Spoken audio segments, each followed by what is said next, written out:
Bendiciones para cada uno de ustedes. Para mí es un gusto saludarles una vez más y darles la bienvenida a una edición más de Reavivados por su palabra.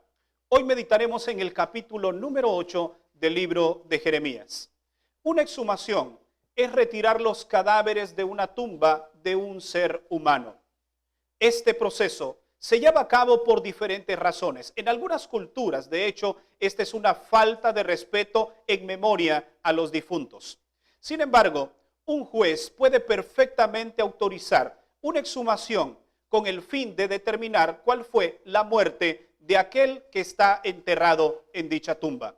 El capítulo de hoy nos presenta también una exhumación de muchos cadáveres con un fin específico. Veamos cuáles son las lecciones que nos deja el capítulo de este día. El versículo 1 y 2 registra las siguientes palabras.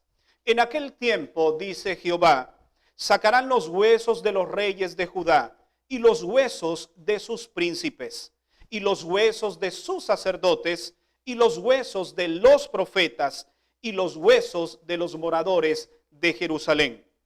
Fuera de los sepulcros serán sacados estos huesos. Los esparcirán a la luz del sol y la luna y todo el ejército del cielo, a quienes amaron y sirvieron, en pos de quienes anduvieron, a quienes preguntaron y antes quienes ustedes se postraron. No serán recogidos ni enterrados, serán como estiércol sobre la faz de la tierra. Hay una pregunta que debemos hacer. ¿De quiénes eran estos huesos? ¿O quiénes eran estas personas que estaban ya enterradas? El siguiente comentario nos da la respuesta. Nos dice que este acto se cometería contra los huesos de aquellos que habían dirigido al pueblo de Dios a la apostasía. Todos estos huesos permanecerían delante del pueblo de Dios como un recuerdo permanente de su apostasía. Aquellos huesos recordarían la negligencia de sus líderes y además la apostasía del pueblo de Dios. Permíteme hacer una valoración importante. Los huesos representan los malos recuerdos que venían al pueblo de Dios. Tú y yo debemos enterrar esos malos recuerdos. Nada de lo que hay frente a nosotros debería recordarnos la vieja vida. Todo eso tiene que quedar enterrado en el pasado. Permíteme sugerirte algunas cosas que puedes enterrar hoy. La primera de ellas, nuestras rebeldías, según el versículo 5. También podemos enterrar nuestra falta de juicio, versículo 6. También podemos enterrar nuestras mentiras, versículo 8. Y también el amor a lo material, versículo 10. Uno de los grandes problemas del pueblo es que actuaban de manera consciente y no había en ellos ni siquiera un indicio de arrepentimiento. Notemos lo que declara el versículo 12. ¿Se han avergonzado de haber hecho abominación? Ciertamente no se han avergonzado en lo más mínimo, ni supieron avergonzarse. Este era un gran problema del pueblo de Dios. Hacían las cosas y no tenían vergüenza, ni siquiera estaban pensando en arrepentirse. Los versículos 18 y 19 nos declaran algo interesante.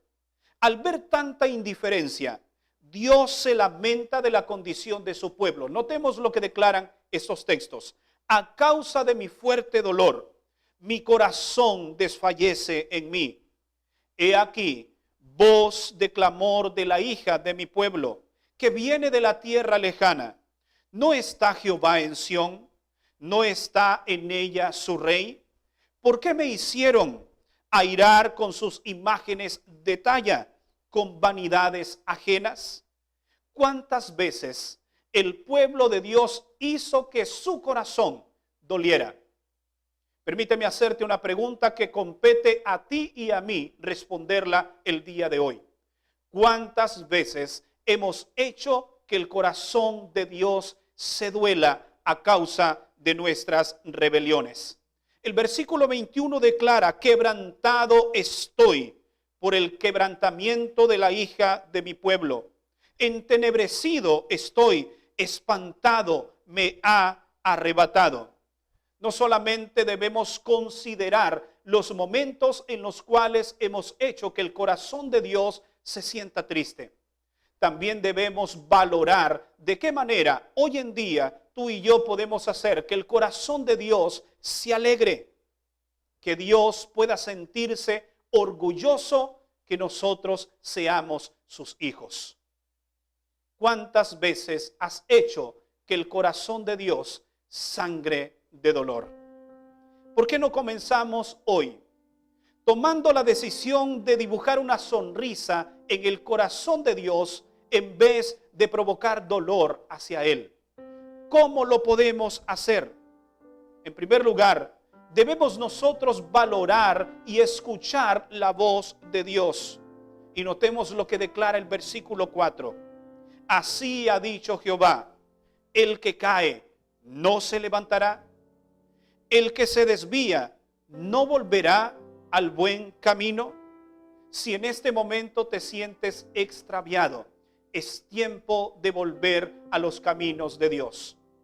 Si el pecado te ha tirado hasta lo más profundo, es tiempo de levantarte. Tal vez te preguntarás, pastor, ¿cuál es ese camino? Permíteme leerte el siguiente texto y atesóralo, por favor, en tu corazón. Lo encontramos en el libro de Isaías, capítulo 30, versículo 21.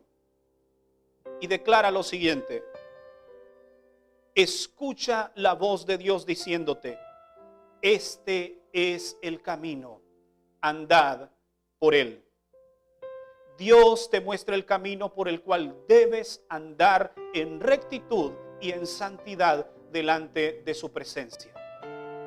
Y que tú y yo hoy tomemos una decisión de no provocar más dolor en el corazón de Dios, sino más bien provocar una sonrisa en el rostro de nuestro Padre Celestial. ¿Te gustaría hacerlo? Entonces te invito a hacer la siguiente oración conmigo. Padre nuestro, perdónanos porque hasta este momento quizá hemos provocado mucho dolor delante de ti. Los huesos del recuerdo vienen a nuestra mente de aquellos pecados cometidos y no somos capaces de presentarnos delante de ti por vergüenza. Hoy queremos enterrar el pasado allí donde debe quedar, en el pasado, y vivir un presente glorioso y un futuro prometedor. Hoy queremos andar por el camino que tú nos indiques y queremos levantarnos en el nombre de Jesús. Amén. Gracias por habernos acompañado en el tema de hoy. Recuerda que mañana te estaré esperando nuevamente para una edición más de Reavivados por su palabra. Que Dios te bendiga.